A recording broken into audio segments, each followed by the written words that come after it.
Welcome to the Let's Get Personal podcast. On this show, we bring on guests to discuss topics that will challenge us to grow personally and professionally.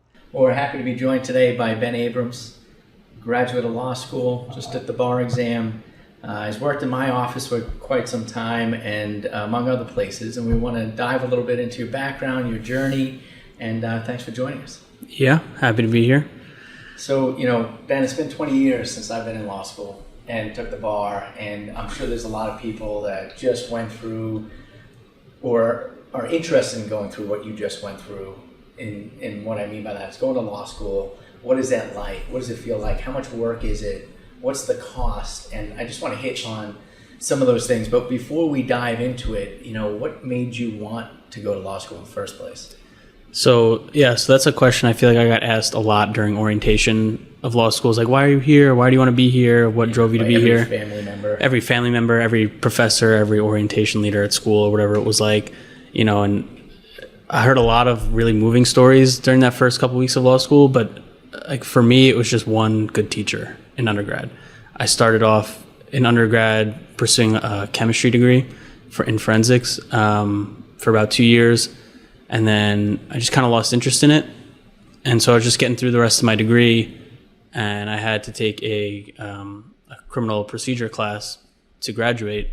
And that professor just kind of pushed me, really showed me how interesting it was, just the criminal side of it. It pushed me to an internship at the DA's office in Nassau County on Long Island.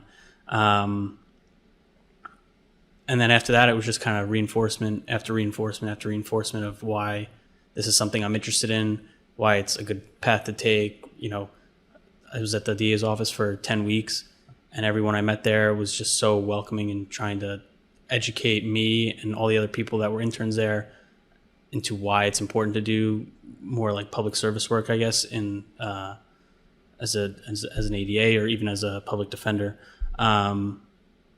And then after that, I applied to take the LSAT. I sat for the LSAT in between when I graduated from undergrad and when I went to law school, so I had a gap year. And then after that, I went to law school at Suffolk, and it's just been, again, reinforcement after reinforcement about why it's important to continue going through law school and to finish it, to get to the end of it, to graduate, take the bar, and hopefully have this conversation 20 years from now like you're doing. Yeah, well, it's funny, talking to younger people, they often ask, how do you know really at your age or in college or coming out of college, going into college, how do you know what you want to do? And I often feel like it's good, like you did, trying by going into the profession, doing a little bit of work. Sometimes you find out what you don't want to do, which is just as important as what you do want to do. So that's great. Coming from undergrad to law school, what do you think the biggest differences were in terms of challenges, course load? School for me, I guess, it wasn't easy, but I didn't find school challenging until law school. I never opened a textbook in undergrad, in high school.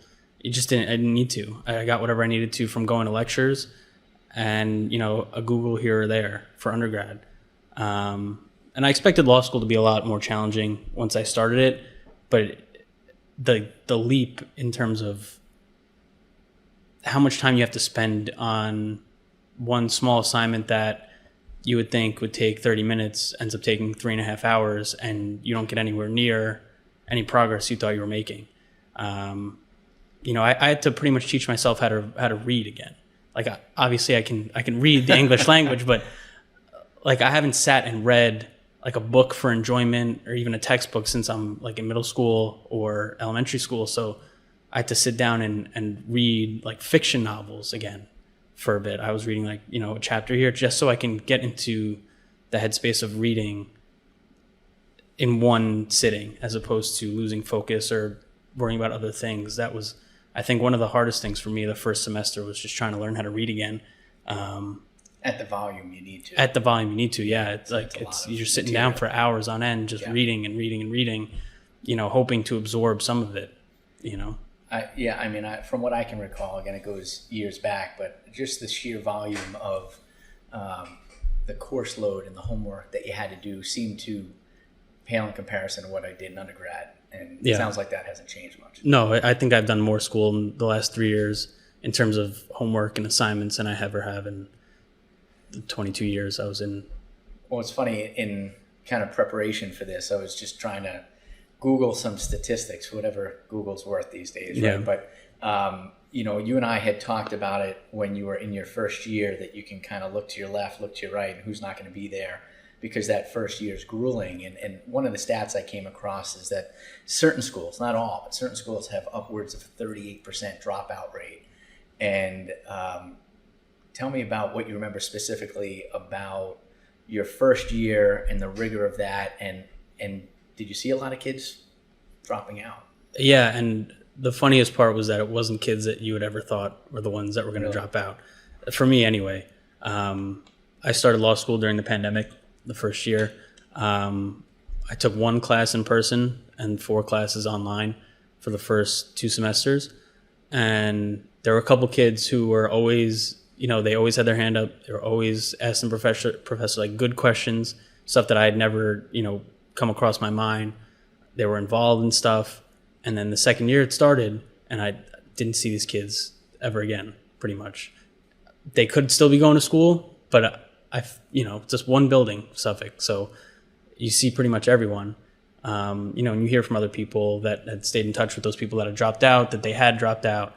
I was very kind of taken aback by it, because while it was challenging, law school, like the first year at least, dropping out, I feel like I'd already come this far. Like I wasn't, but I get different mentalities, I guess, between us. But I couldn't see, once I had started, like a world in which I would have stopped. Well, it's funny to me, because I get a lot of family members and people ask too about law school, and the one thing I say is that it's hard to go in if you're not fully committed to it. Right. So if you're going in because a parent's pushing you there, or you're just trying to fill some time until you figure out what you want to do, you're going to find out very quickly that you can't half-ass it. Right. Yeah. Like sitting in class and the amount of work that you have to do. So I guess if certain people do go into it just because they don't really know what they want to do, right, it's you'll find out very quickly it's not a place you're going to stay. No, definitely not. So just diving back into the law school experience, talk about what it was like. I mean, my first year in law school, and again, 20 years ago, the most intimidating part about that first year, and what a lot of people hear about, is the Socratic Method of teaching. Right. And that's the calling you out in a class of 100 kids and changing fact patterns and say, well, what do you do now? How does this impact the case? Right. And if you don't know those cases that you've read inside and out, you're going to get look embarrassed. Like a fool. Yeah. Yeah. And that was the thing that kept you persistent. Making sure consistent, reading the material. And how did that translate into the pandemic? It didn't. I'll tell you, it did not translate at all to the Zoom world. Some professors tried to implement it in certain ways where they would, they'd have a pre-list of students that they knew they were going to call on for that day, and you were in a group. So like if you showed up to the Zoom meeting and you were one of those 7 students that were going to get called on that day, you knew ahead of time. So for me, if I was ever on those lists, I knew 2 or 3 days in advance. So I would make sure that, for my property class, I knew the cases front and back. I was going over them, pretty much dreaming about them, how much I was reading these cases and the footnotes and the citations and all of it, just to get asked one question about it that, I could have answered had I not even looked at the cases.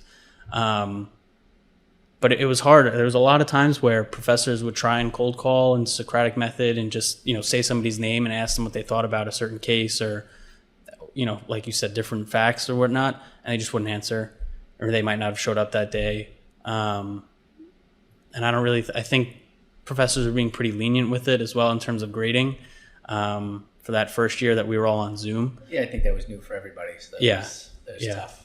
And then once we went back full time to being in person, second and third year of school, the second and third year for me anyway were a lot more relaxed. They were still challenging, but they were a lot more relaxed than the first year. Just because you find out how to do certain things while you're going through it. Like it took me the first week of school probably an hour to write a brief for a case. Going through it took me maybe 15-20 minutes towards the end of law school, just because I just got so used to knowing what I'm looking for, Right. what I can skip, what's kind of not really relevant when I'm reading like a case brief. So things definitely got a little bit more efficient, I guess, for me. So I think a lot of the professors, the class sizes were small my second and third year. It wasn't a class of 90 students taking the same criminal law class or the same property class. So they're more intimate at Suffolk. So they weren't really cold calling you in front of a auditorium of 300. It was, they want your input in a class size of 15. They want you to succeed and to excel, and they're not out to get you, which I don't really think the professors really were to begin with when they're cold calling and, the whole Socratic method, like you were saying. I don't think professors are out to get anyone, but I think it's just a good way to keep everybody on their toes.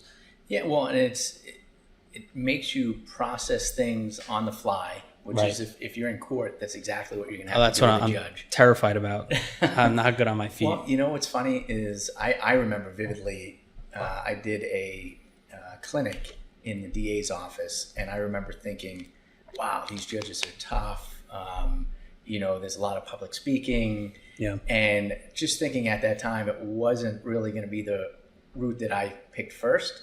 And lo and behold, I'm in court all the time now. Right. So it is something that I think, preferences change, your skill set changes. But I felt the same way when I was in law school. It's intimidating. Number one biggest fear of people's lives is public speaking. Yeah. So, you did dabble a little bit on the difference between your first year or 1L. They call it 1L? 1L, 2L, 3L, yeah. So, just for the people listening and that may be interested in going to law school. So dive a little bit into, and I know the bar exam, I think not completely, but the bar exam largely is probably based off of your first year classes. And how is that first year structured, the classes, the length of the classes versus the later years? Yeah, so the bar exam, I would say for Suffolk at least, it's the first 18 months of your curriculum.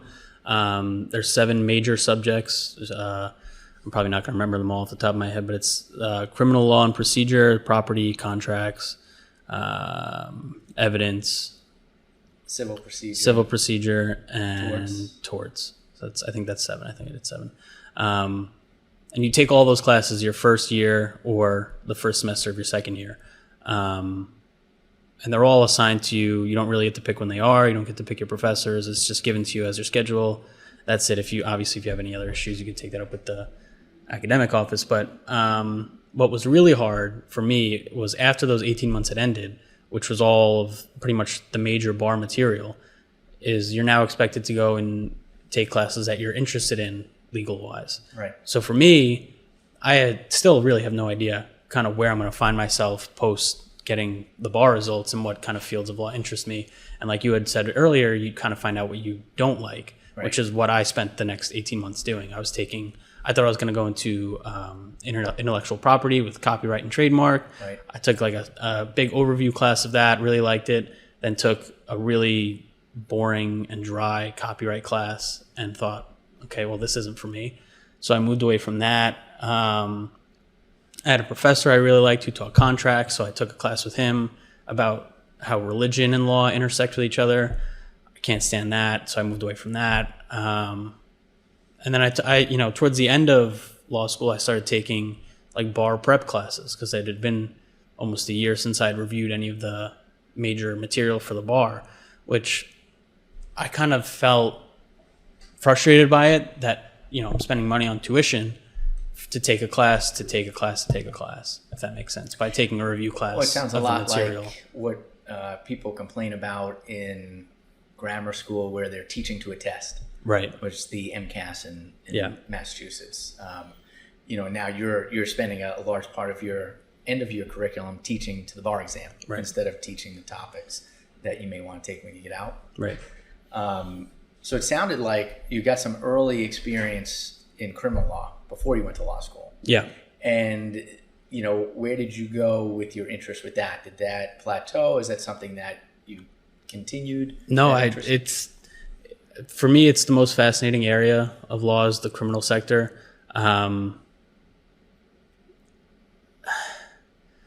It's hard because I feel like, well, there's a reason why every TV show out there that is in law it deals with the criminal sector. Because it's interesting, yeah. Because it's human life, and it affects every one of us, and right. Their behaviors of others that are just fascinating, and it's how it's regulated and punished and dealt with in society is much more interesting than reading a contract. Yeah, I mean, sure. That's all I feel like any professor wanted to talk about, whether they were teaching criminal law and procedure or not. It was about current events and who was arrested recently and who did this and whose rights were violated. And so every professor would always talk about how TVs and shows are so much different than actual courtroom. You can walk into a courtroom. There's not going to be a full gallery of people coming to just watch a trial take place. There's nobody going to be barging down the door with evidence. It's not. It doesn't happen during trial. During trial, yeah. Yeah, no, that's true. I've certainly been in. I would agree with that for the most part, for sure. It's much, although it is in real life, it is every bit as suspenseful and entertaining. You probably just don't have as many of those last minute surprises. Right. But, the world was captivated by the Johnny Depp trial, and it's not even a criminal case, but it's famous people, and it's interesting testimony, and it's a window into the life of, people that are in movies, and I think those are the things that people are drawn to. But sometimes, Massachusetts and New England and the Northeast is very different, and the courtroom's very different than other areas of the law too. So if you do follow courtrooms in other places, the law is treated and evidence comes in differently than it does here. And I think we tend to be a little bit more conservative. But that is an interesting point, because I think the layperson, before they go to law school, that comes in, probably that's their perception of what the legal system's really like. Right. If they get called for jury duty, this is what they're expecting. Yep. And it is, for the most part, very different. Right. Yeah, nobody's expecting to go to jury duty and sit for a medical malpractice case for 3 weeks. They're all thinking they're getting the big charges. Well, there's a reason why that, everybody will sit home and watch Law and Order, but nobody wants to sit for jury duty. Right. So, right. Yeah. Which you have to. It's your civil right. But I'm upset I'm probably never going to get to sit for jury duty. I was told on my very first week of law school that I most likely will never be picked for jury duty. It's funny. I got called for jury duty when I was in undergrad in Boston, and it's probably the only time. It's the only time I have sat, and it was fascinating. The best part of it was the deliberation. Yeah. Because, I've heard judges speak about, for the longest time in the profession, you could never talk to jurors. That's since changed recently. Yeah. But you never really got a window into what was done right, what was done wrong. The attorneys go out there, they present their case, and they have no idea what people are talking about, what made sense to them, what was credible, right, what wasn't. And it was really interesting to see how many different points of view there are, and how people are at different ends of the spectrum, but all end up closer once everybody talks through the evidence from their perspective. And it is also interesting from the perspective, if you're an attorney, finding out who you think that person is that's going to be leading that discussion, right, and talking to them, because there are leaders that are going to stand up in that deliberation room that are going to be more forceful, getting their point across and convincing people than others. So I did find, and you can sit on juries. They may not be real juries, but you can sit on mock juries, and it is an interesting experience that I think going into the profession, if you are going to be in criminal law, that I think you'd find very valuable. Yeah. No, I got called for it when I was an undergrad, and I deferred because I was a student. So, in 3 years. So I haven't been called since. It's been probably 5 years, but who knows? The other thing, not to get far off track, that I will say, they have something in Mass called continuing legal education credits, which they're required in some states, not in others. They're required if you're going to be a public defender, but not for other things. But I had done a trial one, and they pay people to sit on the jury.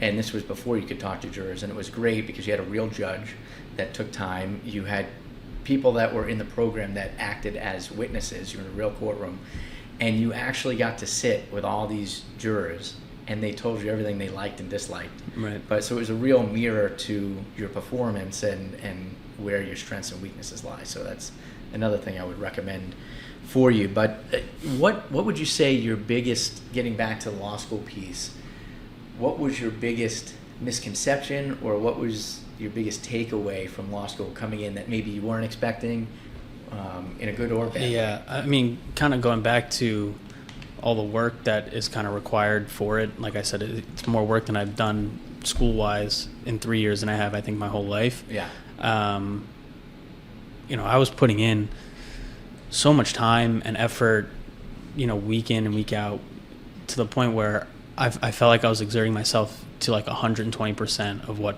I thought like my effort was for that.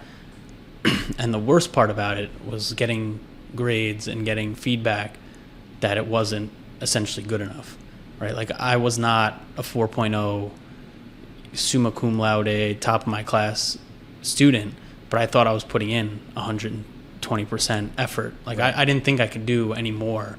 And to not get the results back in a way that I thought would have been what my effort. Yeah, I thought that was, I think, one of the most frustrating parts of the first year of law school, and it really kind of stuck out to me more so that it like this is the real deal. Like you're competing, which I hate, even thinking about that. Some of the people that I'm friends with and that I was talking to for 3 years, I looked at it as if we're going to school together, we're all trying to graduate, pass the bar, become attorneys. And there are probably a lot of people that never said it or never said it to me that were competing with me to be higher in the class, to get a higher score on the bar. Because it's not, if everybody could pass, that'd be great. But everything is on like a bell curve, essentially. So, I could write a great paper at a different school and it would be an A. Right. But because I'm writing it against 90 other people and their writing is, 89 of those people are better than mine, I failed.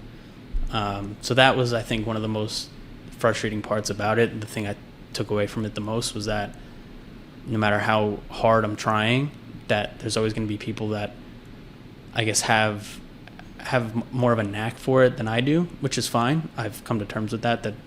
But I think you're not can't be giving perfect. yourself enough credit either, in the sense that one of the things that I realized about law school is that people come from a wide variety of backgrounds. Right. It's not like other professions, in the sense that I remember vividly my first year, we had like an 80-something-year-old MIT professor. He retired at the time. But you have, because it is so much writing and reading, that people come with a background they did that more intently in college, are going to be a little bit better from the jump in that. Yeah. But as you said, you became a lot more efficient very quickly. So I do think, because you have people with medical backgrounds, you have people with math backgrounds, engineering backgrounds, it's hard to fit everybody into the to the legal world so quickly. So I do think it does take certain people a little bit more time to acclimate to that rigor of reading and writing. Yeah, I mean, like you said, not taking anything away from myself. I think for what it was worth, I think I did as much as I could have done, and I'm okay with that. Like I said, I didn't graduate top of my class, but I graduated. So to the 130 kids that dropped out, for whatever reason, I was ahead of them in class ranks, I guess, if you want to put it that way. So, I didn't look at law school as a competition, which I said a lot of people I think did. Right. I had a misconception of law school going into it, that it was kind of going to be a very isolated experience in terms of your learning, and you can't really share work with others, and again that you're competing against people. But the first couple weeks I'd met the same 5 people I think I talked to till I graduated, and I never really did anything by myself in terms of like studying or sharing briefs or sharing notes and stuff, just so that the 5 of us would graduate. That was the ultimate goal for the 5, like my group of 5 friends, was just to graduate. None of us were really competing with each other, or never said we were.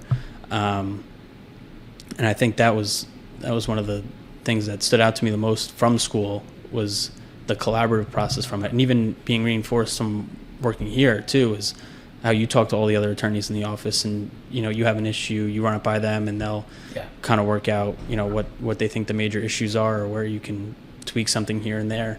Well, that's a great point. I mean, one of the things that struck me early on when I started off doing a lot of criminal work, and I've been on the prosecution and defense side, and on the prosecution side, you're in an office with cubes of a bunch of people that all work in the DA's office. When you're on the defense side, if you're a public defender, you now are just a bunch of individual practitioners that have their own office space. But the bar was so extremely helpful, and especially as a new lawyer, if you're at a firm, then you just go up to your manager and you talk, hey, do we have this pleading? Do we have this motion? Do we have that? Can you help go over this? And when you're on your own, it's kind of a scarier leap. But the bar, and I can speak to Mass and New Hampshire where I'm licensed, is immensely supportive and willing to reach out. And don't get me wrong, there's outliers, of course, but there's a lot of good practitioners out there that are willing to help, and there's a lot of good organizations out there that also provide support. I actually just had an appointment with a client yesterday, and she works for a nonprofit, and I actually did this when I first started also, but what they do is this particular nonprofit helps immigration and family law clients that are unable to afford the representation they need and deserve. And what they do is they help train new lawyers. So they train them, but you do the work for free. You're doing it pro bono, but you're getting an education that you can carry out, with other clients, paying clients down the road. So the bar, I think, will be a little bit, more collaborative as you get out. Right. And they'll, if you're in a big firm, maybe very different. Well, I mean, just touching on what you had just said, I feel like the motto for law school should just be investing in yourself. The amount of things you have to do that are unpaid and things that you have to do that are, that cost a lot, but you're investing in yourself and your own education to, I guess, once you finish those unpaid things or you finish paying for things, like the bar exam itself is like, expensive for no reason, but you're investing in your career, you're investing in your future. So I just, again, for those that are thinking about law school, and over the last 20 years I've been practicing, it's something I do love and still enjoy very much. And I know one of the things that struck me, especially in the first year, and I know you and I have talked outside of the podcast, and I think you feel the same way, but in a lot of ways, law school is a little bit different than undergrad because you're dealing with real life stuff that when you're going to buy your first house, what is that going to look like legally? If you get stopped by a police officer, what are your rights? If you're, injured, what do you have to prove to find somebody negligent? More so than if you're taking certain classes in undergrad that you may never use or don't have real life application. Right. How is that getting into something that's a little bit more almost vocational than probably what you experienced before? How's getting into... What is it like learning material that is actually something that you can put immediately? So you walk out of your constitutional law class, and now you could put some of the concepts in the real world application if a family member, a friend, yourself, comes across circumstances. I always thought a lot of that, although very challenging material, it also is what got me through the remainder of law school because it was unlike, the material was unlike anything else. Like you said, the criminal law was very sexy and appealing and interesting. Yeah. I think a lot of those first year topics.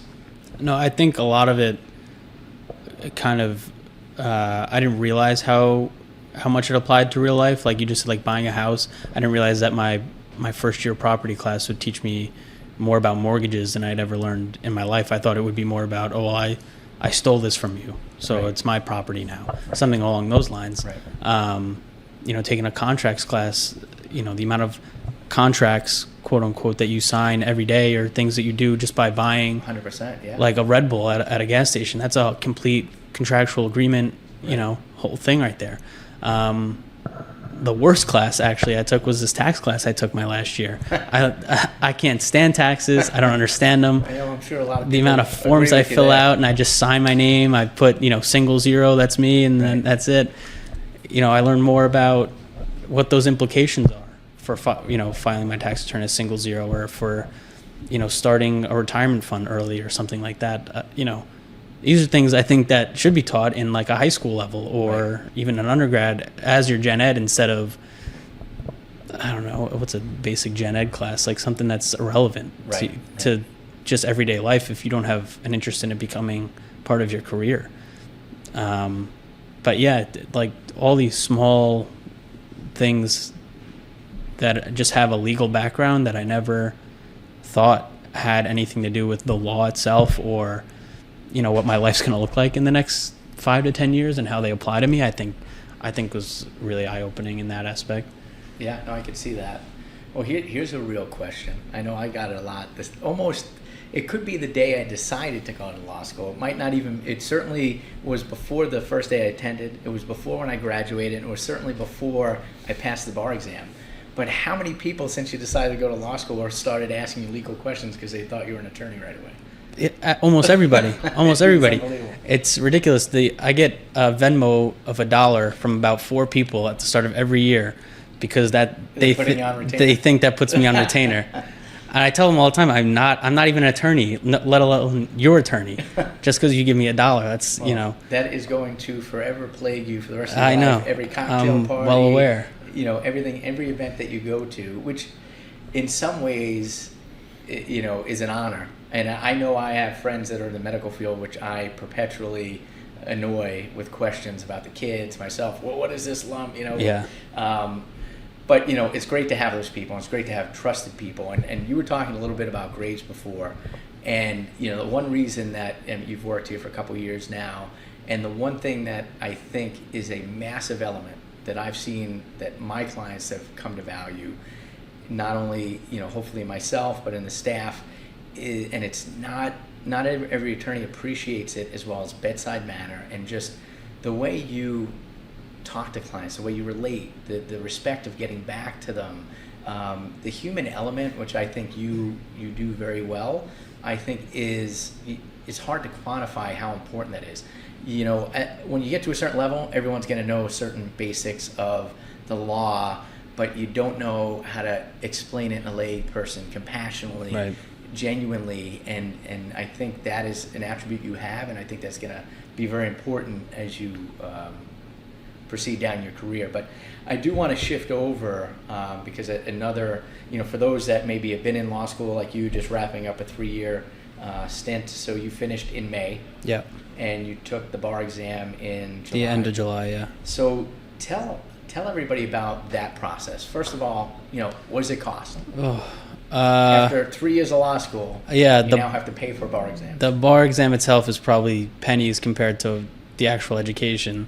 So there's the whole program that you have to do. You don't have to. You can study after law school. This is after you graduate. I started a week before graduation, so I'd finished all my assignments for graduating and whatever, and then there was like a week or so before you walk the ceremony, you got your diploma and whatnot. And I was so nervous about this test. I still am. I still haven't got the bar exam, yes. Correct. That I started studying for the bar exam. By the time this thing has 1 million hits, we'll know. Yeah, if I had passed or not. So I started studying a week before I had graduated. Just, you know, light here or there, a couple hours.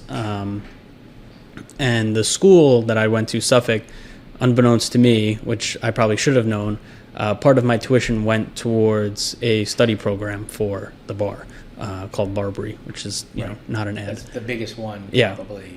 So I didn't find out till my 3rd year that my study program was essentially paid for, in quotations, because I was paying for it this whole time. Wasn't for me. Yeah, no. That was extra. Yeah. Was paid for through the school tuition that I was already paying, so I didn't have to pay anything on top of that, which was nice. To actually register for the bar exam is $815 in the state of Massachusetts. No small amount of money. No. I know it differs on states. I know in New York, I think it's only about $230, which... Wow. Yeah. Difference. No, that's... My girlfriend who lives in New York was telling me that because it's so much cheaper in New York, I should just take the bar exam in New York. Everything else is so much more expensive. Yeah, exactly. If I wanted to take the test with a computer as well, if I wanted to type my written responses, it was another $50 really? Just to register my laptop. Wow. And if I did register my laptop, I had to pay an additional $100 to download a software to take the test so that the people knew I wasn't cheating because you were using your own laptop. You didn't get your own. So another $150. Yeah, so there was that, and then a $45 filing fee with the Board of Bar Examiners. Wow. The BBE, I think. Is that what you did with the laptop? You took it with a laptop? I took it with a laptop, yep. So I think it came out to just whatever the math is on that, either just under or just over $1,000 just to take it. And that's pass or fail. So if I fail, I have to pay another $1,000 to retake it, pretty much. Well, we're gonna pass. We're gonna pass. Yeah. So, going back to, because I think a lot of people, it's funny, they see the end product of somebody that's just an attorney. And we've already talked about kind of the grueling nature of 3 years in law school. Yeah. Which, you take for granted that undergrad's 4 years, it's another 3 years. And that first year is grueling. What is that final 3 months like in terms of your preparation, in terms of your day-to-day life? What does that look like? For someone who's never ran a marathon, I would say it's probably like starting it. That's what it felt like. Like it took a little over 3 years to get to graduation in itself, and then to go another 3 months to study before the bar. I think those 10 weeks in between graduation and the bar exam were the 10 hardest weeks I've ever had to endure, not even education-wise, not even with what I had to learn, but just with self-discipline, trying to retain all the information as well and trying to maintain somewhat of a healthy relationship with just myself and with other people, and trying not to, everyone I had spoken to about the bar exam understood when I told them I can't, hang out, or I can't do this on the weekends. I can't, like, oh, absolutely, you're taking the bar exam, that's fine. We'll celebrate after, which was great to have those kind of people around. But it's isolating. It was isolating for a lot of it. There's nobody else's, other than your fellow students that are in their own homes, right, are going through what you're going through. Right. And everybody studies differently. So I had hung out with a couple of friends from law school while we were studying, and I could tell right away that we don't study the same way, like in terms of, watching the content or taking notes or practice essays or practice questions. It was a really grueling 10 weeks, I think. And now sitting here on the other side of it, like, I think I can see the light at the end of the tunnel, but, preparing for everything. So first of all, you bring up a great point, which is something I guess you take for granted, but looking back, I mean, the self-discipline part is very significant, because there's no teacher, there's no class. Every day you wake up, it's up to you to decide, I'm going to study for 8, 10, right. 12 hours that day. Right. It's not like you have to go to a class and you're responsible to go there and do homework assignments. Everything's on you every single day to right. complete these tasks. And if you let weeks or a month go by, you start late, you just can't retain the volume that you need. Yeah. But so that is a very big point. But turning back to, what does a day look like? Are you studying 3 hours a day, 5 hours a day, 10 hours a day? So it kind of ramped up from the start. So like I said, the week before I graduated. You're still in school. I'm still in school. So I was doing probably 4 hours a day that first week or two. And it was all kind of just reinforcing a lot of the material I had already learned from the previous 3 years or so. I wasn't learning more or less new information. And if I was getting a little concerned. There was, a couple parts throughout it that was new information. But and then as it went on, it went up to 8 hours a day, and I did 8 hours for 2 weeks, and then I think I did 10 hours, kind of past the halfway point. I did 10 hours Monday through Friday. And then as it kept getting closer, and it kept, weighing on me how, 20 days left, 19 days left, 17 days left, I was doing 10 hours, sometimes 11 or 12, and then I was doing Saturdays and Sundays as well. I started at the beginning really wanting to have weekends to just kind of relax and recharge and not look at a screen pretty much, all hours of the day, every day, forever, for the next 10 weeks. But the volume of information that they need you and want you to have for this test, it just became impossible to continue doing it the way I was. So it kind of really picked up towards the end. And then once I'd finished the program, with about 4 or 5 days before the test, all I was doing was just practice test until I got to test day. But yes. Think about what you just said there. You're talking about, at the lower beginning side, 40 hours a week, which is a full-time job, to 60, 70 hours a week at the end, which is a job and a half. And you're doing this over the course of 2.5, 3 months, right? Just for a test. Yeah. And it's very hard to tell people, because most jobs don't require something like that. Certainly a CPA, the medical field. I'm sure there's some others in investment banking, stockbroking, but it is unlike most things that anybody will experience to have a job and a half and that you're not getting paid for. Not getting paid for, yeah. That you also, it's very, very difficult to work during that, which I feel for a lot of people that are trying to carry on a part-time or full-time job during and also getting 40 to 70 hours a week in. Right.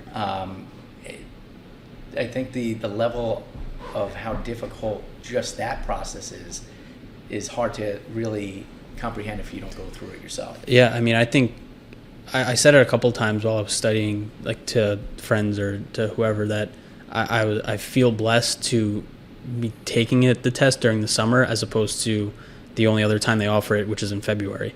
Because I would go to the library, I'd get there at like 9:15. It doesn't open until 10 o'clock. Nobody's at the library in the summer? Nobody's at the library at the summer. The place is completely empty, more or less. And I was leaving, and there was still daylight out. I was leaving at 7:30, and I still had an hour of daylight if I wanted it, if I wanted to be outside. Because I was inside all day, just reading and looking at a laptop screen. Yeah. So if I'm taking it in February, and I get there, before it's light out, which is, 8:30 sometimes in the winter, and then I'm leaving and it's dark out again at 4:30. I can't imagine. I had enough mentally, just trying to force myself to go and study and to do it. I don't know if I can or would be able to do it over the winter with all the, seasonal depression, I think it's called. But yeah, sure, especially here. Yeah, no. So hopefully I don't have to take it again in the winter and we don't have to go through that. But so I just want to wrap it up and kind of bring it full circle and just say, what would you give as advice to somebody thinking about going to law school? Probably the same advice that I have heard about people having children, honestly, is that there's never a good time to do it. You just go. The longer you wait, the longer it's just going to fall to the wayside. It's going to be, something that you just never do. I remember when I graduated from undergrad and I told my mom, I'm going to go to law school. I'm going to take this year. I'm going to study for the LSAT, the entry exam, to get into law school. And I remember having a conversation with her, and she's like, if you take a gap year, it's going to be really hard to go back to school. And I agreed with her, but, after going through all the school and education you go through growing up, I was doing school my whole life. That's all and I would work a part-time job while I was in school. I needed a break from school, and I got that in that gap year that I took. But going back and, like I had said at the start, like having to relearn how to read, having to. So you think the gap year? I think it helped mentally, in terms of retaining information and education-wise. I don't think it helped at all. But I think the longer you go without school or without going right into it, the longer it just takes you to readapt to it. And I started my year. I thought about taking another year after I had got in because of COVID, because everything was going to be completely online. So I was thinking to myself, what's another year? Maybe this whole thing will blow over with COVID and I can go back to in-person, because I'm not an online learner at all. I know myself really well in that aspect. I do not do well with, staying focused on a Zoom call or just being in my own room and being on like a FaceTime with somebody. Sure. I know I can't stay focused for more than 30 seconds to a minute in that aspect. So I knew that I needed to do in-person school to actually retain and learn the information. But I said if I had waited another year for this whole COVID thing to blow over, then there would have been some other reason why I wouldn't go the next year. So I just had to kind of throw myself into it and just start. And, had I dropped out, who knows where I would have been, but I just had to get moving on it because it wasn't waiting for me. Well, thank you so much, because I think a lot of people will find this a little window into what it's like to decide to go to law school, get through law school, and then prepare for the bar, and I think some people are going to find it very helpful. So thank you so much. Yeah, thanks for having me today. I enjoyed it. Thank you.